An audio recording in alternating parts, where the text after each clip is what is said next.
Evangelho do nosso Senhor Jesus, segundo escreveu João, capítulo de número 1, versículo de número 29, vai dizer-nos assim a santa e poderosa palavra do Senhor. No dia seguinte, João viu a Jesus, que vinha para ele e disse: Eis o Cordeiro de Deus, que tira o pecado do mundo. Aleluia! Como é nosso costume, eu convido a igreja a repetir após mim a parte B do versículo 29 que diz: Eis o Cordeiro de Deus, Eis o Cordeiro de Deus, que tira o pecado do mundo. Agora só um pouco mais forte: Eis o Cordeiro de Deus, Eis o Cordeiro de Deus, que tira o pecado do mundo. Aleluia. Coloque a Bíblia no seu assento. É momento de falar com Deus.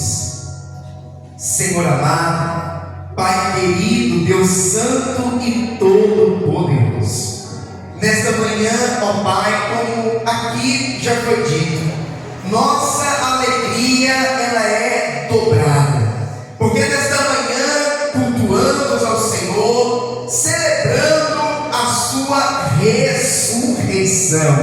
Sim, todos aqui, ó Pai, celebramos juntos a ressurreição do nosso Senhor e Salvador Jesus Cristo.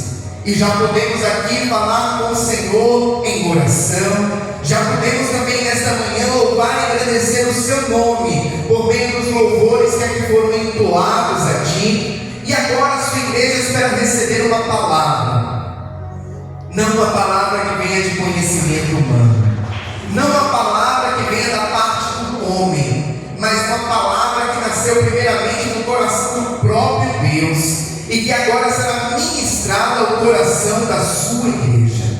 Por essa razão, ó Pai, nós lhe pedimos que mais uma vez o Senhor venha abrir os nossos ouvidos espirituais, venha abrir, ó Pai, o nosso entendimento, para que nós possamos não apenas ouvir, mas entender a mensagem que o Senhor tem preparado a cada um de nós.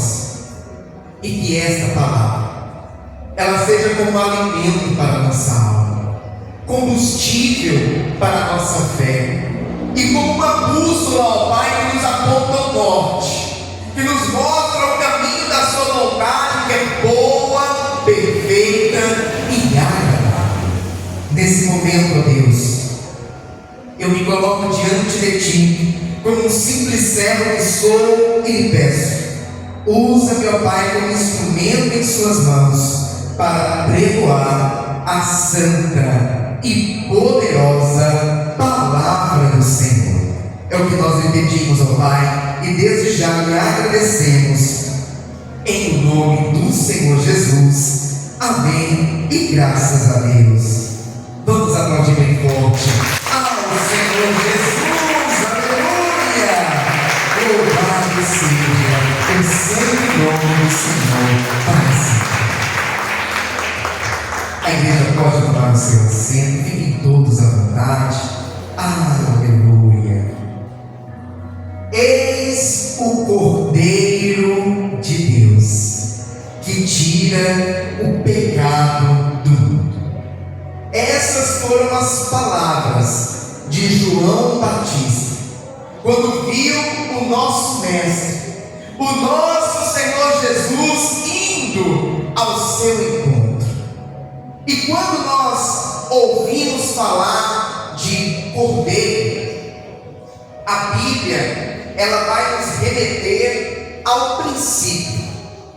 A Bíblia vai nos remeter, inclusive, ao livro de Gênesis. Sim, porque desde o livro de Gênesis, a palavra de Deus já nos fala a respeito de cordeiros. Interessante que sempre que nós ouvimos falar a respeito de cordeiro, nos vem à mente pureza, inocência. E o cordeiro, desde o início da Bíblia Sagrada, ele foi também utilizado nos sacrifícios. Isso desde, inclusive, Abraão, por exemplo. No entanto, quando nós chegamos no livro do Êxodo, nós vamos ver mais uma vez o nosso Deus falando e tratando com o seu povo, utilizando ali também o cordeiro.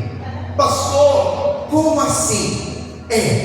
Nós sabemos que a nação de Israel, por 430 anos, foi escravizada no Egito.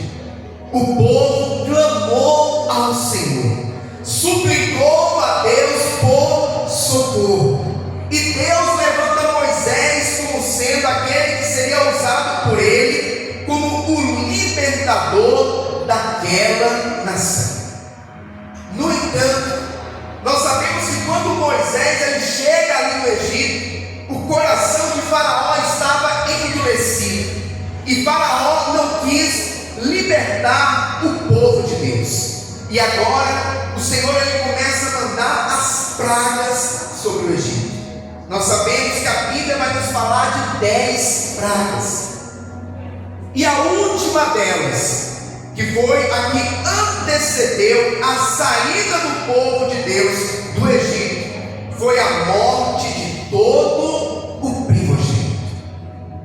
A Bíblia vai nos falar que Deus avisou através da boca de Moisés a Faraó, que se o povo dele não fosse liberto da escravidão do Egito, viria o anjo do Senhor sobre a terra do Egito, trazendo morte para todo o primogênito, não apenas os primogênitos dos homens, mas até mesmo dos animais. A Bíblia vai nos falar que o coração de Faraó permanece endurecido, e Deus agora fala com o seu povo: olha, para que isso não aconteça também com os filhos de Israel, vocês vão sacrificar um cordeiro. Um cordeiro por família será sacrificado. O sangue desse cordeiro será utilizado para passar nos umbrais da porta. E quando chegar o momento que o anjo do Senhor passar sobre a terra do Egito, tirando a vida de todo o primogênito, a casa aonde nos umbrais da porta tiver o sangue do cordeiro, o anjo do Senhor passará por cima. Aleluia! E nenhum mal acontecerá naquela casa. Interessante que a palavra Páscoa, trazendo para o hebraico, ela vai significar passar por cima.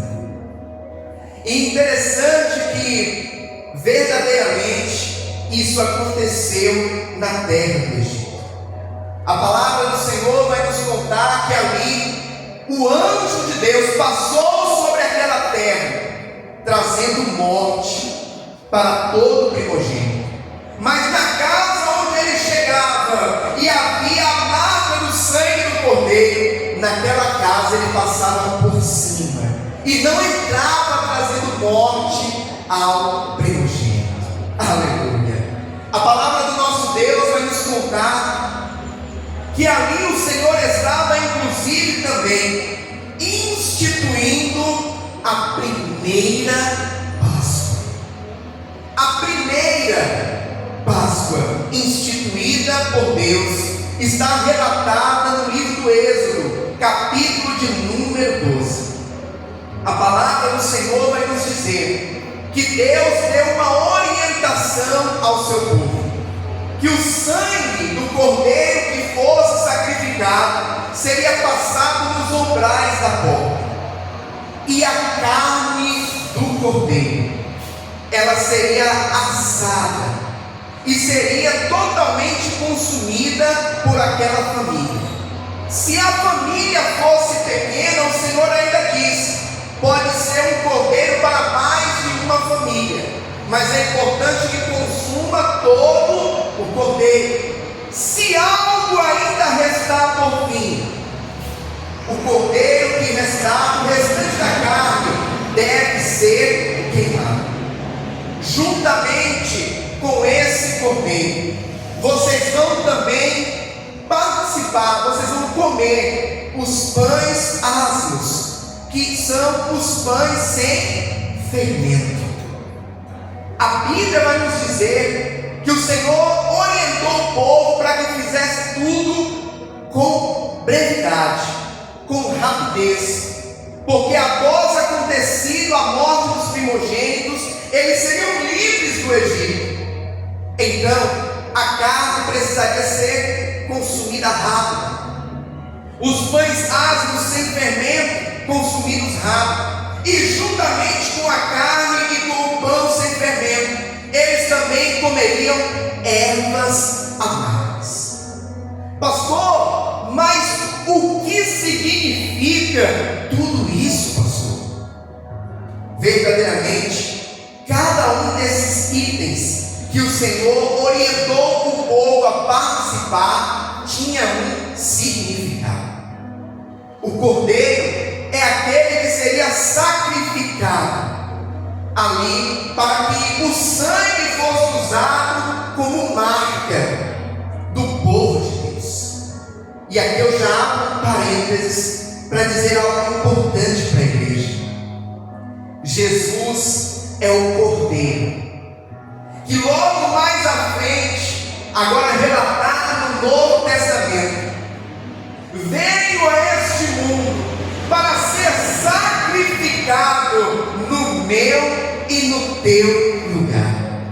O seu sangue, que foi derramado na cruz do Calvário, ele nos purifica do pecado. O seu sangue, ele nos marca. Ah, meu irmão e minha irmã, eu e você, nós temos a marca do sangue do Cordeiro de Deus, que tira o pecado do mundo. Aleluia. Jesus morreu na cruz do Calvário como um cordeiro vivo, santo, imaculado. Ele não havia pecado, nele não havia defeito, e ele morreu no meu e no teu lugar. Pastor, mas o que representa o pão sem fermento? O pão precisaria ser feito sem fermento, porque eles não teriam tempo de deixar o fermento agir. Eles não teriam tempo de deixar o pão crescer. Precisaria ser algo feito rapidamente. Inclusive até os dias de hoje, os judeus preparam este pão, e na receita inclusive vai dizer que este pão precisa ser feito em 18 minutos. Então não há tempo de deixar o pão crescer, não há tempo de deixar a massa inchar. Fermento também fala de pecado na Bíblia Sagrada. O fermento, ele tira também a originalidade do que está sendo feito, da massa que está sendo preparada. Nós sabemos que uma massa de pão, quando ela está sendo preparada, ela tem um formato, um tamanho, mas o fermento altera o tamanho. O fermento altera a originalidade daquela massa. Então o fermento na Bíblia Sagrada também fala de pecado. O pecado, ele tira de nós a pureza, ele tira de nós a santidade. O pecado, ele altera. Uma pessoa que está tendo uma vida de pecado, é uma pessoa que as suas atitudes, elas são direcionadas por aquilo que o mundo dita, por aquilo que agrada ao diabo. No entanto, o Senhor estava dizendo: olha, o pão que vocês vão participar é um pão sem fermento. Até mesmo porque nós precisamos ser por fora aquilo que nós somos por dentro. Não podemos ser por fora uma coisa e por dentro ser outra. É necessário que nós venhamos manter a nossa integridade de fé para com Deus. O Senhor também orientou que o povo viesse participar das ervas amargas, juntamente com o pão e a carne de cordeiro. Pastor, e o que significa as ervas amargas? Era para que o povo não viesse se esquecer dos tempos de amargura, de sofrimento que passaram no Egito. Pastor, mas é importante eu lembrar do passado? Eu não tenho que esquecer do passado, pastor. É importante nós lembrarmos de onde nós viemos, da vida que outrora nós tivemos. Pastor, mas por quê? Para que nós venhamos entender que Jesus nos transformou, que Jesus nos libertou e que nós não devemos nunca mais voltar para onde um dia estávamos. Então, cada item desta primeira Páscoa tinha um significado. A palavra do Senhor nos fala que ali Deus estava instituindo a primeira Páscoa. Até os dias de hoje, os judeus continuam participando dessa Páscoa. Com o passar do tempo, a tradição, os rabinos acrescentaram alguns itens dentro desta Páscoa judaica. No entanto, ainda nos dias de hoje, ela continua sendo realizada. Para nós cristãos, que conhecemos a Cristo Jesus, a nossa Páscoa, ela é Jesus Cristo. Jesus é o Cordeiro que foi sacrificado, que foi morto na cruz no nosso lugar. O seu sangue nos purifica do pecado. O seu sangue coloca em nós uma marca. Aleluia. O sacrifício do Cordeiro de Deus, que tira o pecado do mundo, também nos libertou. Assim como a nação de Israel foi liberta da escravidão do Egito, nós fomos libertos da escravidão do pecado. O pecado nos escravizava, o pecado nos aprisionava. E se você disser isso para alguém que está lá fora, numa vida de pecado, talvez ele, talvez ela vai dizer: não, eu sou livre. Até diz que é livre, mas não consegue deixar a vida de pecado, não consegue abandonar aquilo que lhe aprisiona, as práticas errôneas, as práticas que satisfazem tão somente a sua carne, as práticas que os levam a ter muitas das vezes momentos de euforia, mas são apenas momentos. E logo na sequência, a tristeza, o vazio toma conta do coração. Jesus nos libertou, e hoje verdadeiramente somos livres em Cristo Jesus. O pecado não nos aprisiona mais, o mundo não nos acorrenta mais, porque Jesus nos libertou. Aleluia!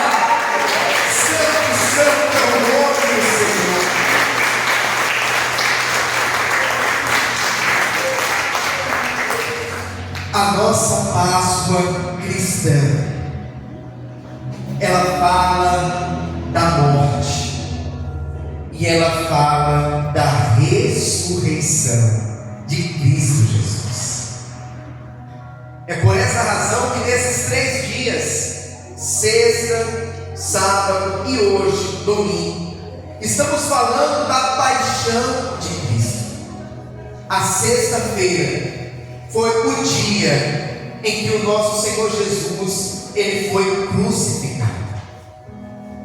Nós sabemos que Jesus, o Cordeiro de Deus, veio a esse mundo, nasceu como um homem, assim como eu, assim como você, sujeito às mesmas dores, emoções, necessidades. O nosso Senhor Jesus cresceu assim como cada um de nós, teve a sua infância, juventude e chegou à fase adulta. Interessante que algo que destaca Jesus de qualquer outro ser humano é o fato de que ele nunca pecou. E esse era um requisito para o cordeiro que seria sacrificado. Pastor, como assim? O cordeiro não poderia ter defeito. O cordeiro não poderia ter uma perna menor que a outra. Não poderia ter uma parte do seu corpo quebrada, um osso quebrado. Não poderia, inclusive, ter uma mancha na sua pele. Ele tinha que ser perfeito. E Jesus é esse cordeiro perfeito. Nunca pecou. Nunca falhou. Aos 30 anos de idade, começou o seu ministério nesta terra. Pregou o evangelho do amor. Falou das boas novas. Operou milagres, prodígios, maravilhas. E aos 33 anos de idade, o Cordeiro de Deus, ele foi traído. Ele foi rejeitado pelos seus. O Cordeiro de Deus foi levado ao matadouro. O nosso mestre, ele foi torturado, chicoteado. O nosso mestre foi humilhado, cuspiram no seu rosto, zombaram dele, colocaram sobre ele, na sua cabeça, uma coroa de espinhos. Não foi uma coroa de ouro, não foi uma coroa de um rei, mas foi uma coroa de espinhos.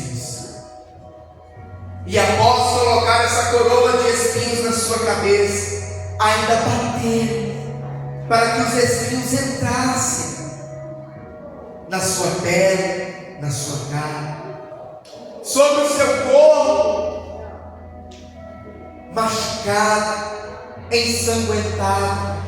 Foi colocado um pano para dizer que era o manto do rei. E sobre as suas costas colocaram uma cruz para ele carregar. Uma cruz pesada. Uma cruz dolorosa. O nosso mestre, quando carregou aquela cruz, não estava como eu e você nesse domingo, que tivemos uma ótima noite de sono, estamos bem, estamos alimentados. Não. Quando colocaram a cruz sobre as suas costas, ele havia passado por uma noite de tortura, por uma noite de sofrimento. O seu corpo estava machucado, debilitado, cansado. E sobre este homem que nunca pecou, colocaram uma cruz pesada para ele carregar. E ele levou a cruz, até que chega um momento que ele cai por conta do cansaço, da dor, que ele já estava há algum tempo. E ali escolhe uma outra pessoa, Simão, o sirineu, para ajudá-lo a levar aquela cruz. Chegando no Gólgota, que significa caveira, colocaram a cruz no chão e deitaram o nosso mestre sobre aquela cruz. E agora, em um ato horripilante, que qualquer um de nós fecharia os olhos para não ver, pegaram cravos e pregaram as mãos e os pés do nosso Jesus, do Cordeiro de Deus. Não bastasse isso, ter a dor das mãos e os pés serem transpassados por aqueles cravos, por aqueles pregos, certamente pregos enferrujados. A Bíblia vai nos falar que agora eles levantam aquela cruz com o nosso mestre pregado nela. A dor de ter a mão e os pés transpassados por aqueles cravos já era terrível. Agora imagine o Senhor Jesus tendo o peso do seu corpo pressionando aquelas feridas, pressionando as mãos furadas, os pés furados por aqueles pregos. Certamente a dor que o nosso Senhor Jesus sentiu foi algo sobre-humano. Foi um verdadeiro show de horrores que estava fazendo com o nosso mestre. A palavra do Senhor nos fala que do meio-dia da sexta-feira até as 3 horas da tarde, o céu se escureceu. Os céus ficaram em trevas. É como se o dia tivesse virado noite. O meu e o seu Jesus sofreu naquela cruz. Sofreu por mim, sofreu por você. Às 3 horas da tarde, a palavra do Senhor nos fala que o nosso Senhor Jesus, ele diz que sente sede. E ali, como mais um ato de zombaria, como mais um ato de tortura, um dos soldados romanos, ao invés de dar água para ele, pega uma esponja, embebeda com vinagre, põe na ponta da lança e coloca na boca dele. E após isso acontecer, o Cordeiro de Deus, que tira o pecado do mundo, morre, entrega a sua vida por amor a cada um de nós. E ele diz: Pai, em tuas mãos entrego o meu espírito. Destelestai, está consumado. E ali naquele momento, o sacrifício do Cordeiro de Deus que tira o pecado do mundo estava consumado. Morreu para que nós fôssemos livres. Morreu para que nós fôssemos salvos. E hoje pudéssemos estar aqui, aleluia, louvando, exaltando, agradecendo ao Senhor. O sábado, como nós falamos ontem aqui, foi um dia certamente de tristeza para os discípulos, um dia de espera, e verdadeiramente foi preciso esperar. Jesus havia predito para os discípulos que ele iria ser crucificado, que ele seria sacrificado, mas que ao terceiro dia ele ressuscitaria. E verdadeiramente, passado o sábado, quando chegou o domingo, Jesus ressuscitou. A morte não pôde lhe deter, a morte não pôde lhe segurar. E verdadeiramente, como que a morte poderia deter aquele que é o autor da vida, aquele que tem em suas mãos o poder de dar e tirar a vida? Jesus ressuscitou. Jesus venceu a morte. A chave da morte do inferno está em suas mãos. Ele tem todo o poder e autoridade. E por essa razão, neste domingo de Páscoa, nós celebramos a ressurreição do nosso Senhor Jesus. Ressurreição essa que gera dentro de mim e de você a certeza, a fé, a esperança de que um dia iremos morar com Ele.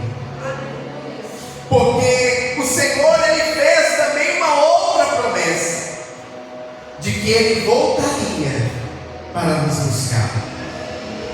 Eu vou refazer a minha afirmação: Ele voltará para nos buscar. Chegará o grande dia em que Ele virá à altura das nuvens, com voz de alarido e sons de trombeta, e nós seremos tomados desta terra.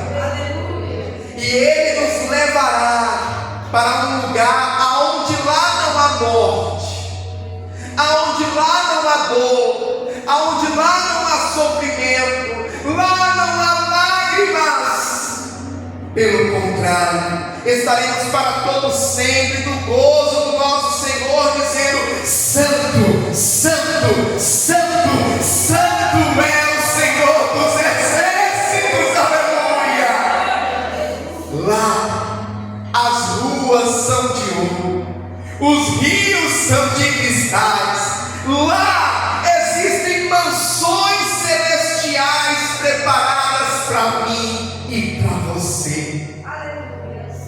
E essa deve ser a nossa maior alegria. Pastor, qual alegria? A alegria da salvação, conquistada por Jesus na cruz do Calvário. Amém, amados? Essa é a palavra do Senhor para o meu e para o teu coração nesta manhã. Vamos aplaudir em força.